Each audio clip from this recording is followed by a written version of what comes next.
স্বামীকে এই একটি কথা বলার কারণে যে স্ত্রী জাহান্নামী হবে।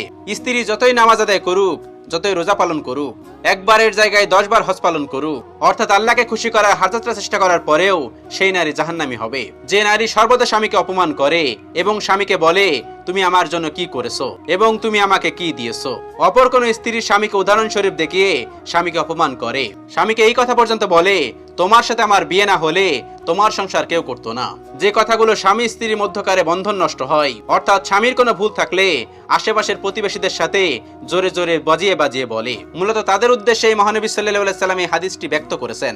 আবু হুরায়রা রাদিয়াল্লাহু তাআলা থেকে বর্ণিত, নবী করিম সাল্লাল্লাহু আলাইহি সাল্লাম বলেছেন, আমাকে জাহান্নাম দেখানো হয়েছে এবং আমি সেখানে দেখেছি অধিকাংশ জাহান্নামী নারী, যারা তাদের স্বামীর প্রতি অকৃতজ্ঞ এবং উপকার অস্বীকার করে। সহিহ বুখারী 29 এবং সহিহ মুসলিম 808। হে আমার বোনেরা, একটু বোঝার চেষ্টা করুন, ভিডিওটি অনেক বেশি শিক্ষামূলক।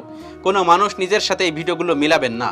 যদি কোনো একজন মানুষকে উদ্দেশ্য করে বলে থাকি তার জন্য আমি ক্ষমা চেয়ে নিচ্ছি। কোনো একজন মানুষকে উদ্দেশ্য করে কোনো ভিডিও বানানো না, সকলকে উদ্দেশ্য করে ভিডিওগুলো বানানো। আল্লাহ রাব্বুল আলামিন আমাদের সকলকে বোঝার তৌফিক দান করুন, আমিন।